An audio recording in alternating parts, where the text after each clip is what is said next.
It's scary. I mean, I don't even think about that for web development because of things like Squarespace and Wix, where people don't even need to know how to code, where they can just sort of build their website from there.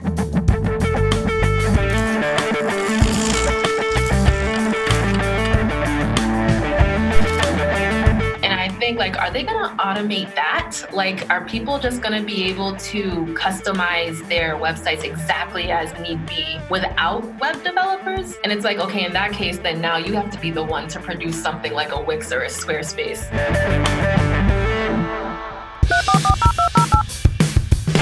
Welcome to the Hacker Noon podcast. I'm your host, Trent Lipinski. In this episode, I interview Paris Athena. She's a UI UX developer and the founder of Black Tech Twitter and Black Tech Pipeline. She's created a community for people of color to be able to organize, communicate, mentor each other, and find work. In this episode, we talk about some of the systemic things that are facing the tech industry and society in general today, and what she's doing to help fix them. This is an amazing episode, so please stay tuned. Greetings, hacker. Ever wonder how to submit stories to Hacker Noon or check the status of your submissions? Well, wonder no more. Go to contribute.hackernoon.com. Whether you're a new writer, longtime contributor, or looking for the right place to spotlight your brand, get started with contribute.hackernoon.com. With your help, we are building Hacker Noon 2.0 to be the best place for tech professionals to publish, and it starts with a new submission flow. Head over to contribute.hackernoon.com today to claim your spot. You are Hacker Noon. Welcome to the podcast. I'm here with Paris. Hey, Paris, tell us a bit about who you are and what you're working on. Sure. So I'm Paris Athena on Twitter.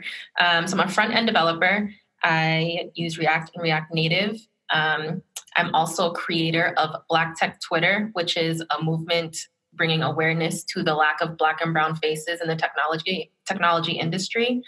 And I'm also founder of Black Tech Pipeline, which is going to be sort of a platform ecosystem for Black Tech Twitter, just to bring representation and exposure to Black people in technology.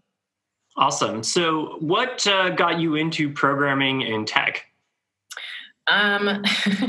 So before I became a developer, I was trying to become an actress and a writer and director for films.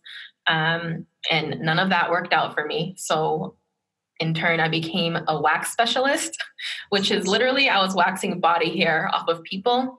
And I really enjoyed it, but I knew that I wouldn't be able to move up from there. So I found out that my brother was coding, and I went to his school one day to just sort of look over some projects he was doing, and his principal happened to be there. And I asked, why are kids coding and what is it? It just seems like it's a bunch of symbols and math and science, and it's really difficult. It's weird that kids are doing it.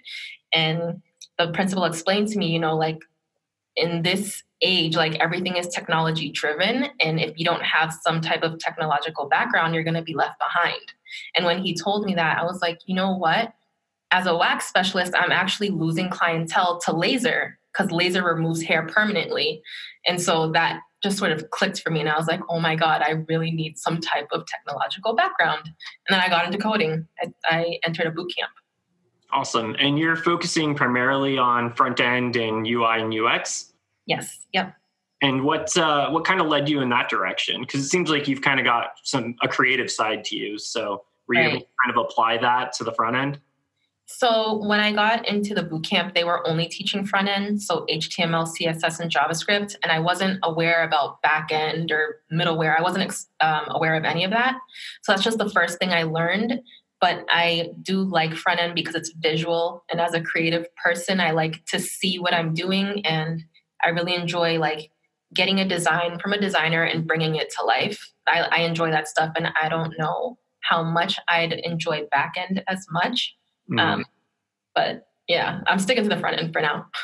That's cool. Yeah, I've done a little bit of front end work myself, so it's actually my preferred programming side of things as well. Although I try not to code anymore. There's much better programmers in the world than me. But I definitely know there's a creative element to it that like you said, that I really enjoy. That being able to make something kind of come to life. Right, exactly.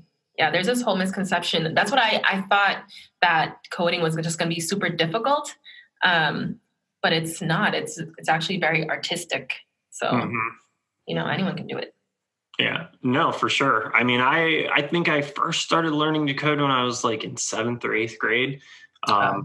Yeah, so I mean, anyone can pretty much learn how to code if they really want to spend the time and energy. And you just got introduced to coding, just 2-3 years ago? Yeah, 2 years ago, yeah. Yeah, and how's it going? Like, are you getting projects? Have you found some good projects to work on? I have, and I really like it, although coding still isn't my passion. But this is also why I stick to front end, because it's not my passion. I have to do something that I can tolerate or something I like. And I do like front end because it's so visual. And that's why I'm sticking to that. Instead of trying to go to back end, become full stack, I just really enjoy front end. Yeah, awesome. And so you've created a community, talking about some of the issues in the tech industry about getting representation in the Black community. Can you talk a little bit about why you created this community and how's it going? Sure. So, before the tech industry, as I said, I was a wax specialist. I was doing things like waitressing and hostessing and lower income jobs. And there I was surrounded by Black and brown people. It was so diverse. And then once I learned to code and I got my first internship is when I noticed, wow, there's no Black and brown people here. I'm the only one.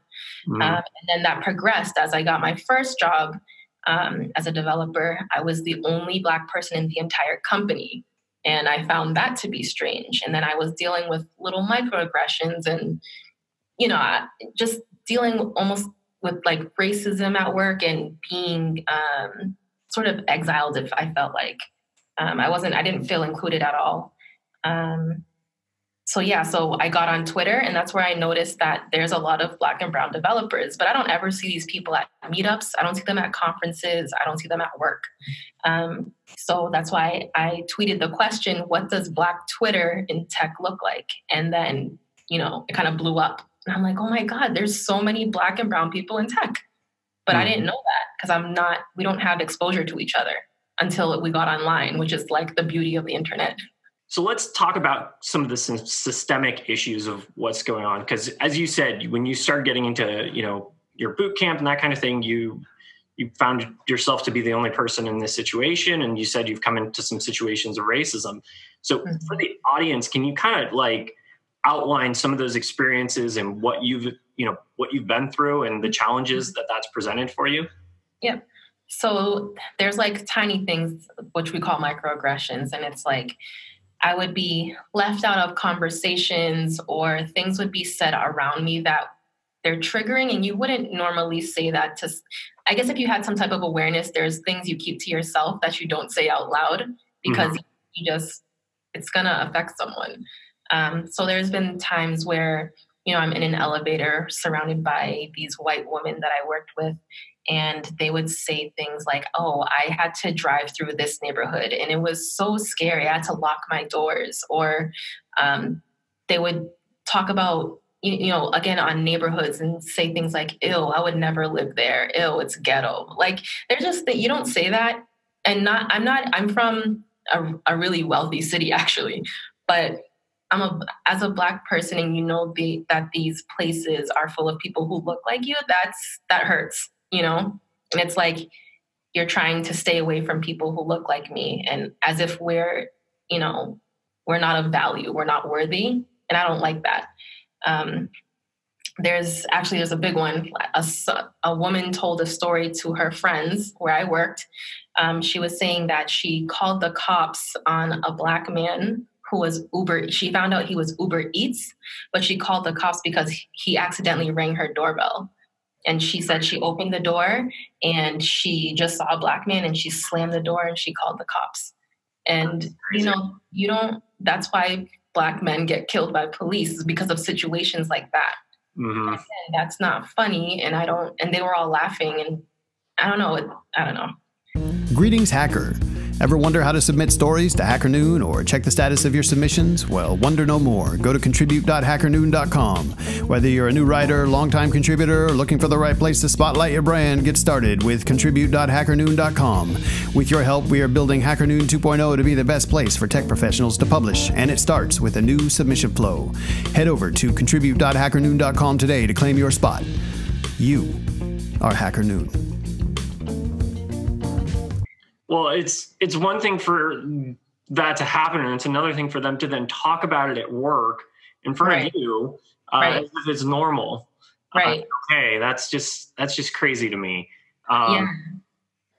I mean, I like I was telling you before we started recording, like I grew up in the Bay Area in San Francisco, and I've seen what's happened to the Black community here as it's mostly been removed and pushed to the East Bay, and in many cases even pushed out of the East Bay.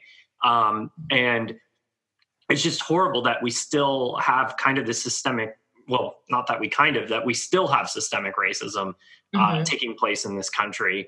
And, the fact that it's even in our workplaces to this day.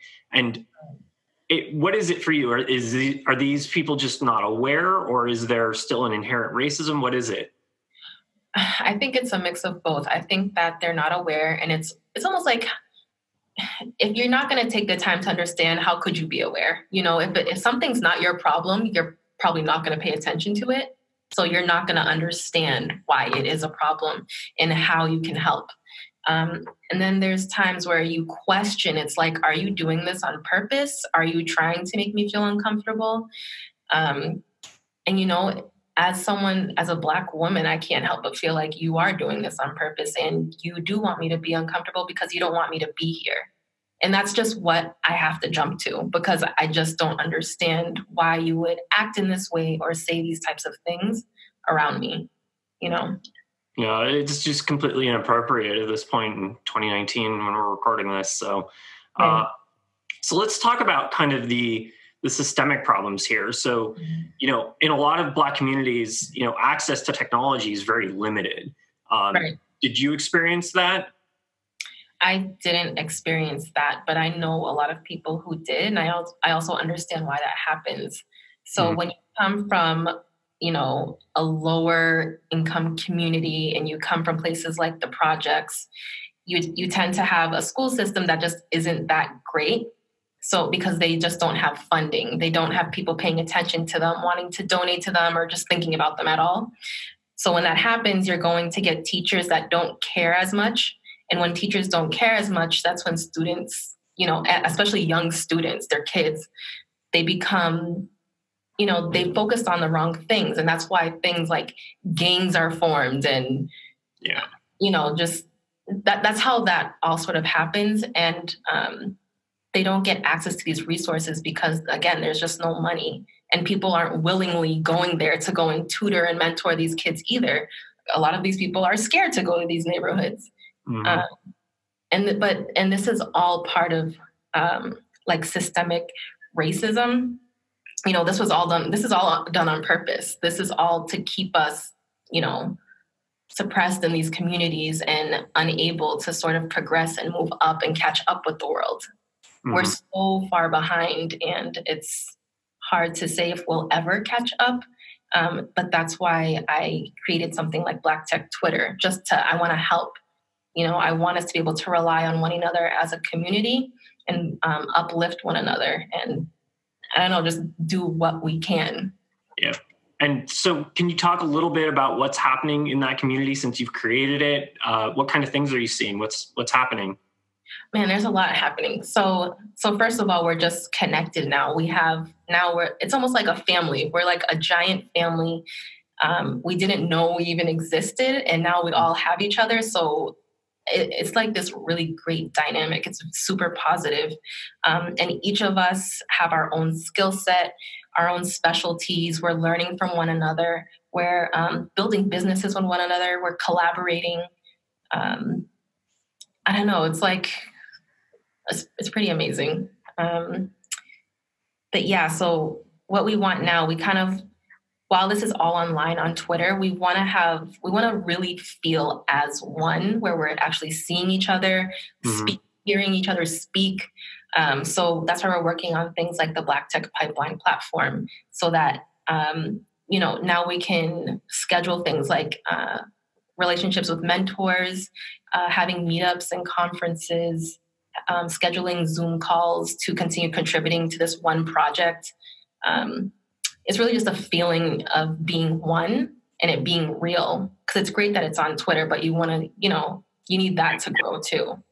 Yeah. And, we're going through our own situation with Hacker Noon. We're trying to build our own community. So definitely know the struggles of, trying to organize people, and even online, it's still hard. And then taking it online and bringing it offline is even harder, because you can build a massive community online, but getting people to actually show up in person, that can be difficult sometimes. So, but, I listened to some of your other podcasts and read some of your stuff on Hacker Noon as well. And, it sounds like, you're helping people also find jobs. Yep. So, this is, it's still ongoing from when Black Tech Twitter first started to now. People are getting jobs. They're getting opportunities. Big companies are tweeting to Black Tech Twitter. They're reaching out to me to retweet their job openings. People are getting, the interviews, internships, jobs. I don't know, kind of like the whole thing. That's awesome. Yeah, it's really cool. So, and then the Discord, can you talk a little bit about the Discord and what's happening there? Sure. So the Discord is just another, I guess it's like a segue from Twitter into one place where Black Tech Twitter, I don't want to say members, but people in Black Tech Twitter, they can go and continue. It's like a more intimate setting where you're surrounded by people who look like you in the same industry as you. And we have channels that are organized by location, so you can find people who are near you to go ahead and collaborate with or meet up with. We have channels for different frameworks and languages, that you want to either continue building on or learn about. And we have a bunch of channels, even for people that are, I think it's called the 100K Club, or people are making over 100K, and then people can ask them, oh, how did you do it? How do I get there? So it's like a lot of like mentorship and just building relationships and continuing to connect. That's awesome. And so you've got a group of people that are in that 100K club, and then they're mentoring others that are trying to achieve that as well. That's awesome. We had a guest on from Lambda School, one of the founders of Lambda. Have you taken a look at what they're doing, how they're kind of reversing the economic model? Yes, I love Lambda School. I'm obsessed with Lambda School. I really love what they're doing.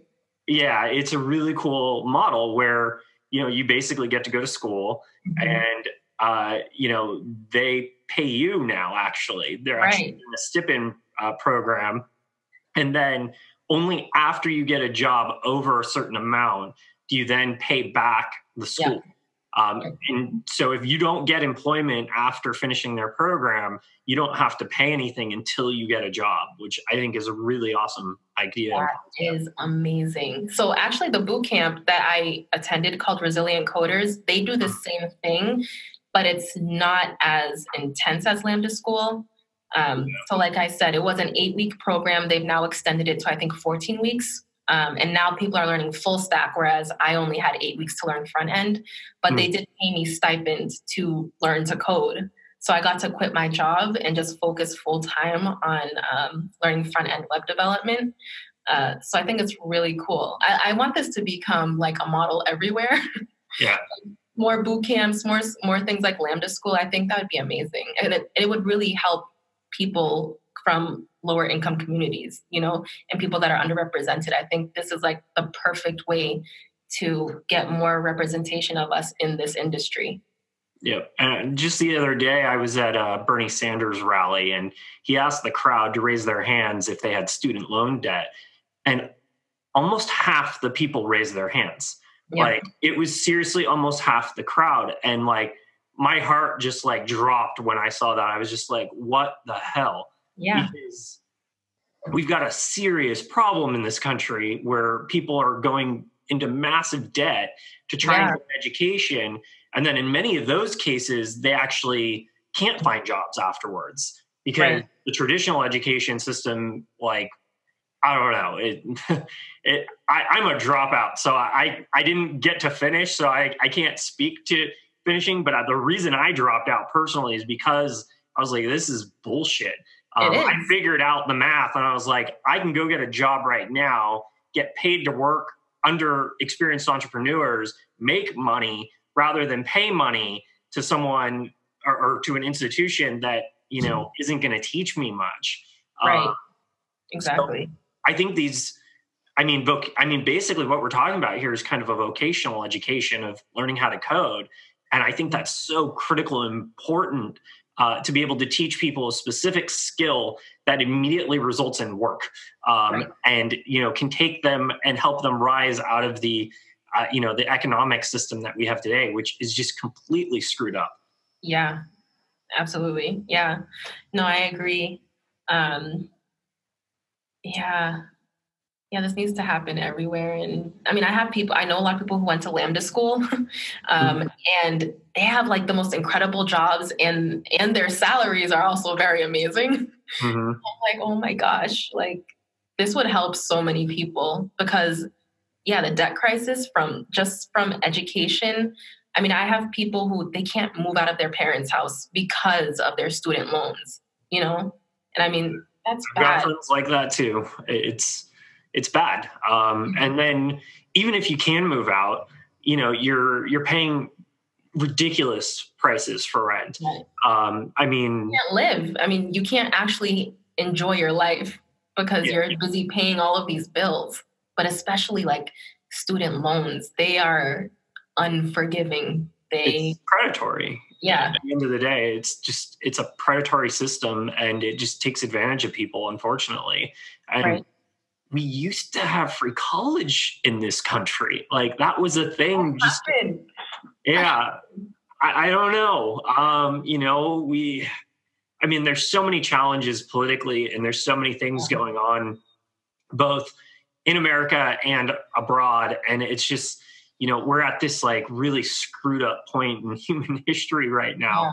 But at the same time, we're also at an amazing point in human history because we do have the technology to be able to solve some of these problems and actually do some good and actually raise people, out of poverty and bring them into situations, where they're able to take care of themselves and make more money and, start families and that kind of thing. But at the same time, we still, the average price of a home in almost any major city in this country is out of reach, even for tech workers.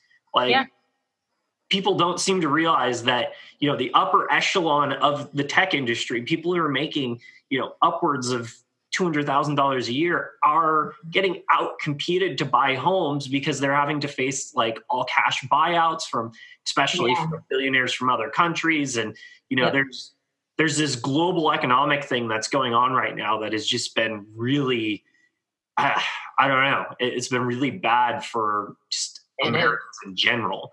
And then it's even worse when when you apply it to, disenfranchised communities.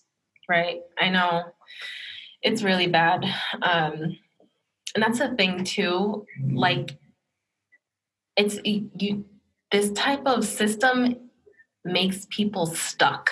Like I'm trying to phrase that the way I want to say it, but like you're kind of stuck, it's like, weighing your options, you're not going to get what you want. You're just choosing between what you can actually afford. And it's holding everyone back. This is why I also worry for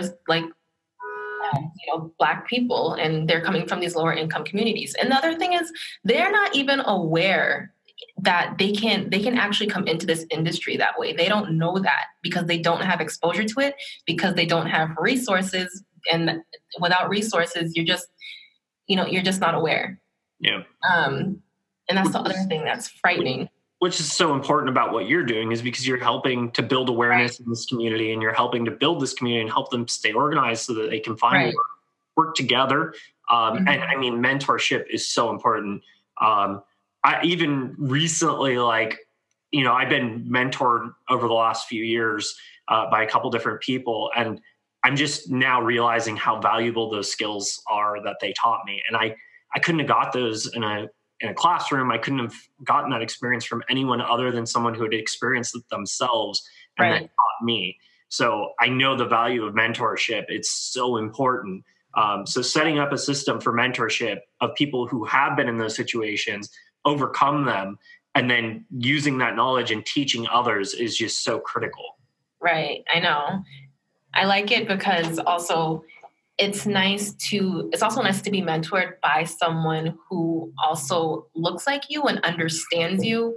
At least, I think for Black people, it's important because, again, we're just, we sort of we lack these resources again.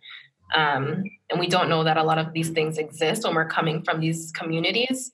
So to see someone who looks like you and they're successful, that means something, because, if you don't see that, you're going to only see what's in your surrounding. And if you're coming from a lower income community, it's either, you're just working just a lower income job, or, you're pursuing rapping or basketball or, these careers that they're great and they're grand, but how many of you are actually going to make it? So that's why I think it's so important to go back to your community, let them know, hey, this is what I'm doing. You can do it too. And that's where the mentorship comes in. You build that relationship and you teach them. You go back, you teach and pave the way for people who need it, I mean, as a technologist, my biggest concern right now is artificial intelligence and what that's going to do to American communities. It's going to be devastating because automation it's here. It's already here. Honestly, it is. And it's just, the tech's already here, but it just hasn't been fully rolled out and implemented. And once that implementation is complete, I mean, I've seen estimates where 20-30+% of today's job market, which is already pretty bad, getting worse. And we're going to see an elimination of 20 to 30% of, especially of some of those lower income jobs. Yeah. So where are those people supposed to go? Exactly. And it's already, if look at McDonald's, there's no cashiers. Now they have machines that you can go and order your food from, and then they have it ready for you. So that's why I'm telling people hey, get into tech, because if you don't have a technological background, you're going to be left behind. So in that situation, the only way you don't get left behind is if you're building those machines. You can't beat them, join them. So those skills are necessary today. No, absolutely. And it's about to get a lot worse. Because the powers that be, they're full in on automation, and they've invested billions of dollars, maybe even more than billions, in trying to solve some of these technological problems so that they can replace people and replace the workforce. And it's going to be a major concern over the next 10 years plus. Because still in the United States of America, I don't know if a lot of people realize this, but one of the top jobs in some states is driving a car of some form, whether it's deliveries, truck driving, shipments. Yeah, truck driving is a big one. And look at what's happened with Lyft and Uber and, these ride sharing, services. That has become a major point of income for so many people. I always try to talk to my Uber or Lyft driver and see where they're from and that kind of thing. And some of the stories that I hear are just insane. People driving from Los Angeles to work in San Francisco because they can get a better rate if they drive in San Francisco than if they drive in LA. And that's a 400-mile drive. And these people are sleeping in their cars at night and they're staying at hostels or crazy things just to make ends meet, driving Lyft or Uber. And what happens when all our cars are automated and self-driving? Yeah, it's scary. I don't even think about that for web development because of things like Squarespace and Wix, where people don't even need to know how to code, where they can just sort of build their website from there. And I think are they going to automate that? Are people just going to be able to customize their websites exactly as need be without web developers? And it's like, okay, in that case, then now you have to be the one to produce something like a Wix or a Squarespace. It's like, but how many jobs for those are going to be available? I don't know. I just think really deep into that because it is scary. I think it's something to think about. I mean, that's a real concern. That's personally why I left coding. Is I realized after I sold my last startup that I needed to like expand my skill set beyond, what's going to work in the future. I mean, part of the reason I had started doing this podcast was I was like, a machine can't replace me for having conversations with people.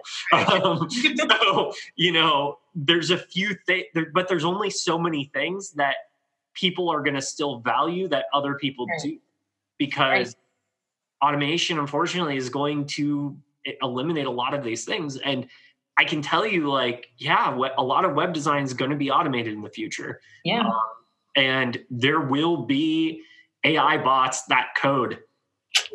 Yeah, that's terrifying. That's coming. But at the same time, it's important to learn programming so that you can be the one to program that bot and tell it what to do and understand what's happening. Because so many people, I mean, even my own parents, they just think technology is magic. They have no understanding of how it actually works.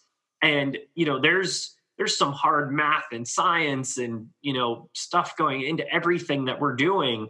And it's really important to understand the foundation of how all of these things work. Right. Exactly. Yeah. So my grandmother, she doesn't know how to work the phone, the iPad, or anything. And I'm just like, man, the future, I don't know. Yeah. It's not her fault because she lived in a time where obviously technology wasn't what it is now, but it's scary if you don't have even that bit of knowledge, like how much you're going to lack, how far behind you're going to be. And yeah. I mean, just even having access to a smartphone. I mean, if you don't have a smartphone in today's economy and today's society, you're left out. Right. And how many people struggle to pay their cell phone bill every month? I bet you it's a lot higher than we're willing to admit. Right. Yeah. I know. I have to help her with everything. She even bus schedules, like the pamphlets that they used to have. I don't think they have them anymore. So now she has to go online and she's like, I don't know how to figure this out. It's a lot. It's a lot. It's scary. No, it definitely is. So anyways, this is the Hacker Noon podcast. So I've got to ask you, what is some time in your life that you've had to hack something? I'm hacking something right now. I am trying to hack this system of, trying to keep Black and brown people out of the loop. I'm trying to make a space for us and make sure that we can progress and keep up. And I also want to make sure that when we come into these spaces, there should be no excuses as to why aren't we present? Mm-hmm. I want to make sure that there's no way for you to respond to that, Yep, absolutely. I mean, everyone should be able to have a chance to succeed and participate in what's happening with technology. There's no reason why we shouldn't do that. Right. There's no excuse unless there's personal feelings involved. And that's my goal. I want to make sure we get there. And if we can't, why not? And you won't have a response unless it's a personal feeling. Yeah. So, yeah. Well, do you have any final thoughts before we wrap up? Support Black Tech Twitter and BTPipeline, and don't be afraid to speak up. Speak up for people who are underrepresented and people who don't have a voice as loud as yours. Well, awesome. Where can people find you? On Twitter at Paris Athena. Paris with 2 S's. Okay, and where can they find the Discord and everything else? That's all on my Twitter. Everything's okay. Perfect. Well, thank you for coming on the show. It's been a pleasure. Thanks. It's been fun. This concludes another episode of the Hacker Noon podcast. I'm your host, Trent Lipinski. Please don't forget to subscribe to us on iTunes and YouTube and follow us on social media. You can also find us at hackernoon.com and podcast.hackernoon.com for more episodes. Thank you for listening.